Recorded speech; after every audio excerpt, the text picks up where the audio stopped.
Stop, please, and give me 30 seconds of your time, starting now. This is the most controversial video I've done to date. What makes it controversial is that many have been hurt attempting to do what you'll see me do next.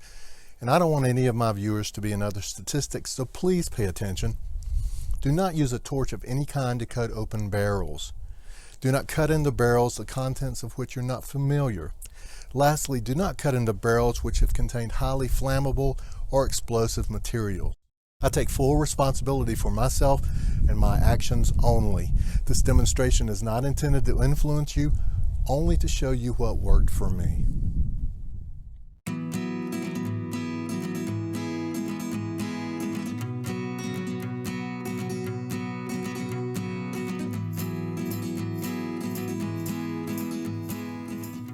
We began this project by removing the first of two caps on the barrel lid. Not having a proper tool for this job, I chose to use a small shaft Phillips and a flathead. A close-up of the first cap shows how I positioned the screwdrivers. I then pushed in opposite directions counterclockwise. Note that this barrel is not rusty and in its former life contained 5W30 motor oil, so the caps came off rather easily.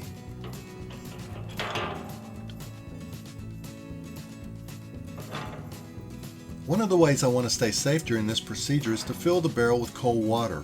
Since this is going to take a while, let's begin. When I move to the second cap, I notice it's so small I can't loosen it using two screwdrivers like before, so I improvise using a flat-bladed screwdriver and slip joint pliers. Note that before the barrel gets too heavy with water, I have it positioned near the edge of the truck bed with a piece of cardboard underneath we will later use as a drain funnel. With the barrel full of cold water, you can now see the residual oil has floated to the top.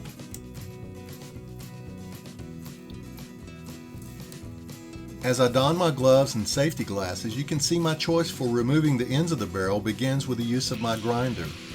I began by working on the outer edge of the lid of the barrel, making sure the blade rotation is always such that the sparks are thrown downward and the movement of the grinder along the edge of the barrel is constant. I never stay in the same place long enough to heat the barrel a significant amount.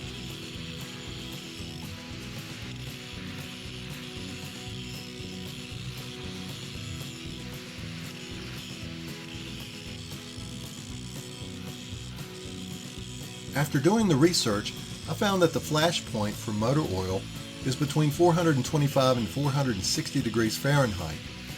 Filling this barrel full of cold water serves to draw any heat away from the residual oil and act as a heat sink.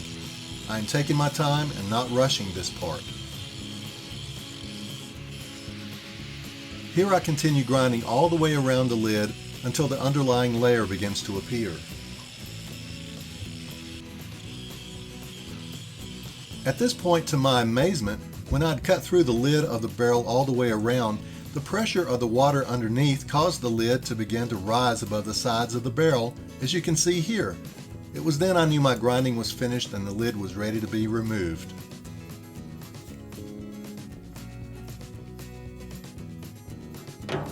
Picking up the barrel lid, I temporarily tossed it into the yard. This lid will soon be reused.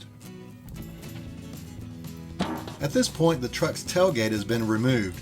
The cardboard we put in place earlier will be used to funnel the barrel's water into 5-gallon containers to be properly disposed of.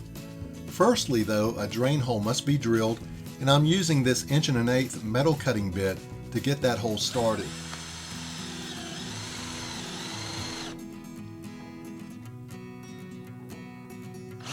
My burn barrel needed both ends removed, so after draining the water, I flipped the barrel and using my grinder, removed the other end as well.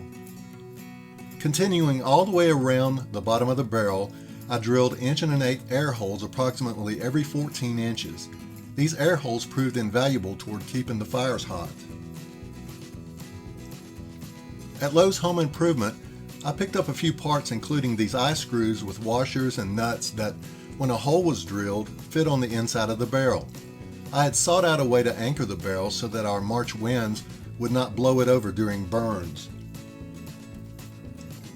Part of the anchor process was cutting and looping about 3 feet of this inexpensive chain through the eye screw.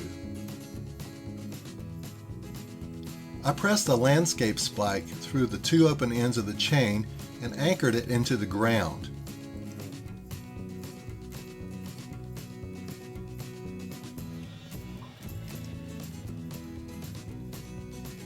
This anchoring procedure was duplicated 2 more times so that we ended up with anchors at 3 points evenly spaced around the bottom of the barrel.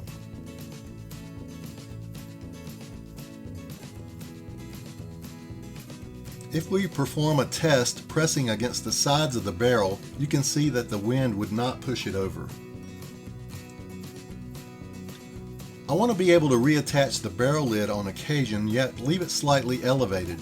To do that, I purchased these angle brackets, and I will drill and attach the brackets to the sides of the barrel using these machine screws and nuts.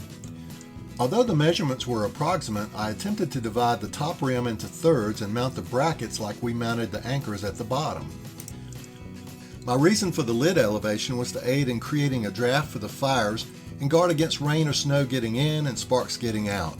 I didn't want to attach the lid with screws as the parts would fall into the fire, so let me show you what I ended up doing.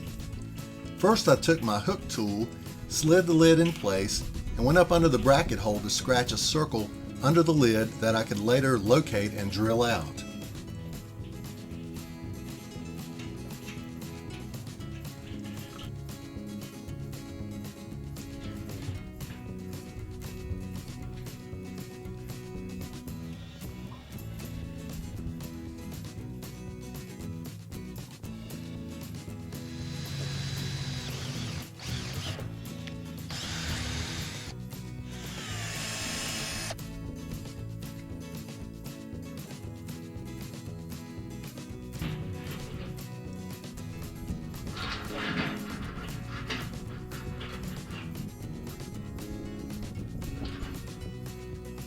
I had this lead wire laying about and decided to use it in this application.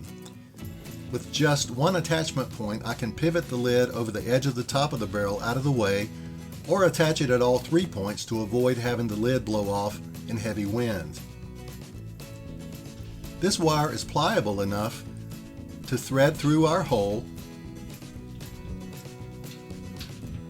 and then bend it into place, even one-handed while holding the camera.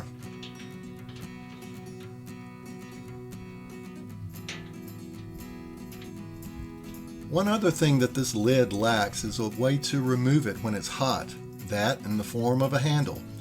Now, I had a spare piece of stock that I cut and bent into this rudimentary shape long enough to drill through and mount using the same machine screws and nuts as the lid riser brackets.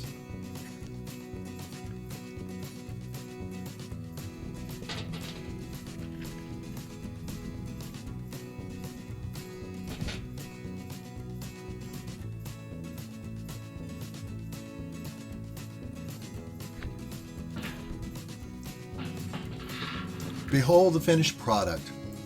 Full disclosure here, the only time I use the lid is when I'm finished with the burn to keep the rain out of the barrel. The fire actually draws better without the lid. One last housekeeping chore is to take my Dremel tool and deburr all the rough edges.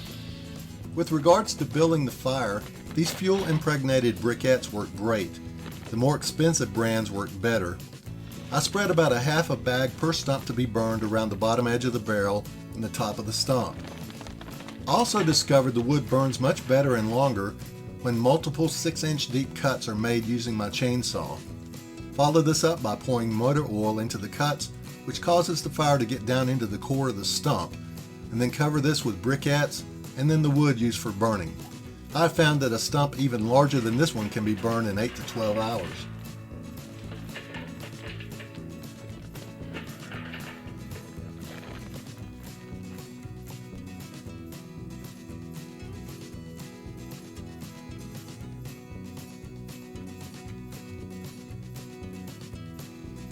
The air holes at the bottom double as access holes for lighting the fire.